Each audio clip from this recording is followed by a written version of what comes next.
Hi, my name is Mr. Towers, Professor Towers, whatever you would like to call me. This is the first video of this channel, whatever I'm going to post it on, TikTok or YouTube, maybe both, we'll see. But this is just a small, relatively short little video, just as an introduction to my channel, who I am. Like I said, my name is Professor Towers, Mr. Towers. Little video on discrete math, and yeah, hope you enjoy. Make sure to leave a like and follow for more. Welcome everyone who clicked this video. So I'm sure if you click this video, you either see me and you're like, who is this kid on my For You saying about some type of math? Yeah, I'm just gonna click and see what it's about. Or maybe you're interested in the math I'm going to be teaching and that's why you clicked. But I want to ask you a question. When you think of advanced mathematics, advanced math, what do you think of? Probably college algebra, right? Linear algebra, calculus, definitely one up there. Analysis, definitely. But what if you need math, not for calculus, not linear algebra, not just algebraic things? What if you need literal absolutes? What if you need to define something about the foundation of mathematics? What if you want to define that? Well, there's this little thing that we call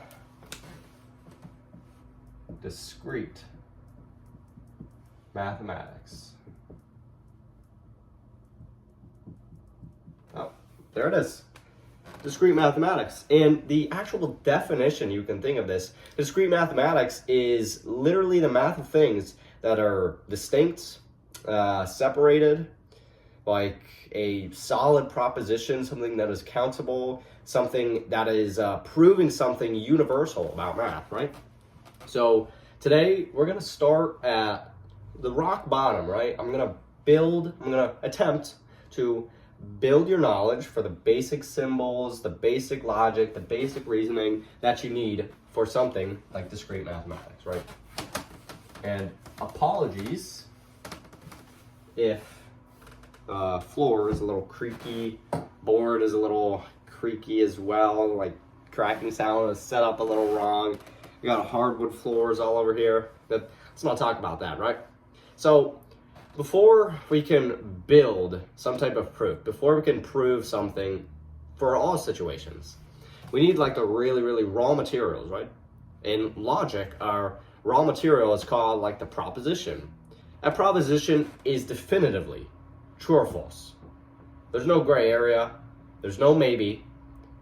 You cannot be indecisive. If you're one of those people, like a picky eater, you're like, should we go this? I don't know, maybe no. No. We can't have that, right? You need to be yes or no, true or false, that's it. So there's literally no gray area. I just want you to remember that, true or false. All right, so here's an example.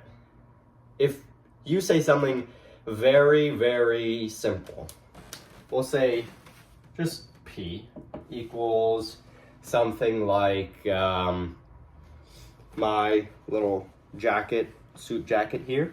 We'll say P is my jacket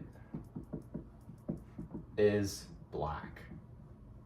Well, that's true, right? Right? My jacket is black. If you look at that, it's true, right? What if we say something else? Q. What if we say Q and we say 2 plus 2 equals 5? Doesn't that look a little odd, right? Yeah, because it's false. Everyone knows that 2 plus 2 equals 22. No, I'm just kidding. Obviously, 2 plus 2 equals 4. It does not equal 5, right? So that's false. And we can actually represent, we're going to say T is true and F is false. So we can say over here, P is true and Q is false. Now, first I'm going to introduce you to some it's called a truth table, right? And that'll also get us kickstarted into some of the symbols we can use, right? So that's all for this keyboard. Probably get the new one in the future. I'm only though, 14 years old? You're probably like, wow, 14-year-old kid doing this math. Who is this guy? I'm just a guy who likes math, you know? Okay, so a truth table. Let's just make basic table. You've all seen tables like this. I'm sure you have. If you haven't, that's fine. But most likely, probably seen a table like this. Probably don't need this area. Okay, so let's say, I'll send this actually one on the bottom. All right, so let's say this is P. And we said that we already have one that's true. Maybe we'll say another one is true, one is false maybe, and a statement of P is false, right? And let's say we have Q here, and we say Q here is true, Q here is false, Q here is true, and Q here is false. So we have, in this first row, P is true, Q is true, and second row, P is true, Q is false. Third row, P is false, Q is true, and fourth row, P is false and Q is false. So let's look at our first symbol, right? We'll say this. So this symbol stands for negation. And all it really is doing is flipping the truth or the false or whatever the... Or you can say, so let's say we want to find the negation of P. You can say that, or I'm going to put a little or here. You can also write it as this. This little symbol. I'm not sure if you could see that. Yeah, you might be able to. Okay, so if we want to find the negation of P, well, we literally just flip the truth value on this row. So P is true, well, the negation of P, or the opposite of true, is false. Simple, right? All right, well, let's say for P is true, again, that's false. And it's the same if they're false already. So the negation of P that is false, then it's gonna be true, because it just flips the value, right? And it's the same for Q. If you say the negation of Q, if it's true, it's gonna be false. If it's false, it's gonna be true. If it's true, it's gonna be false. And if it's false, it's gonna be true, right? So let's look at our next symbol. So our next piece, we said negation, right? Let's look at this symbol. Let's say P and Q. Oh, this is a little big. And Q.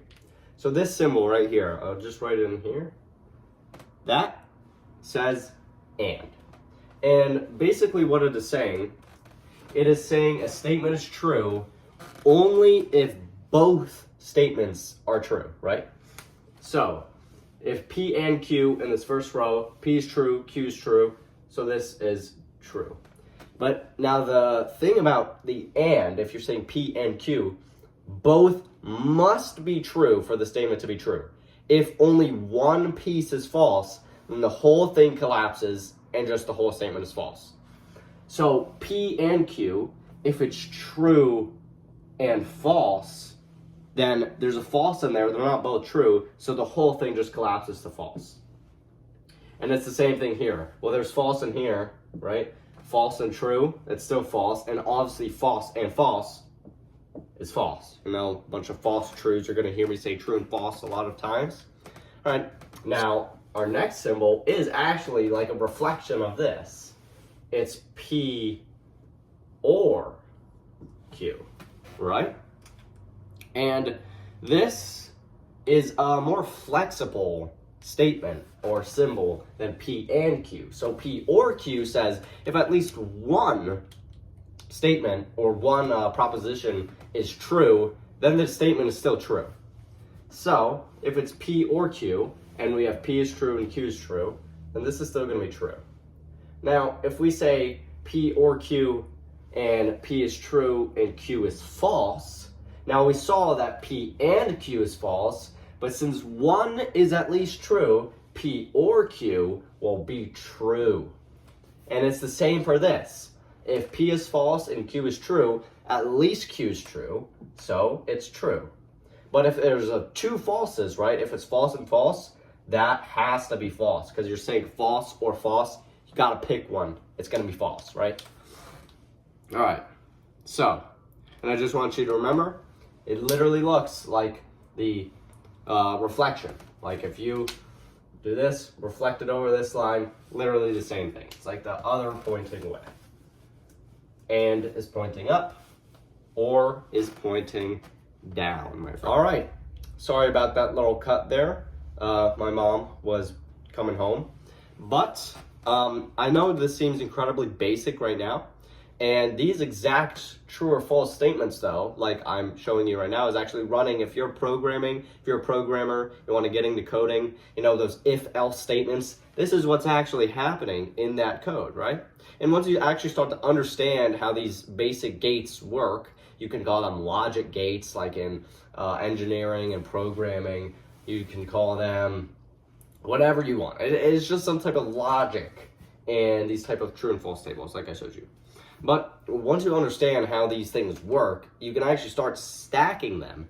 And I mean stacking them, and you can make some beautiful, elegant proofs that can prove the most extraordinary things. And I'm definitely going to show you that in later videos, right? And that is exactly what we're going to do. Like I said, later videos, but this is going to be it for now because I have to go somewhere soon. And thanks for watching. Hope you enjoyed it. Hope you learned something. And yeah, give this channel like or follow, subscribe, whatever I'm going to post this on. And yeah, bye.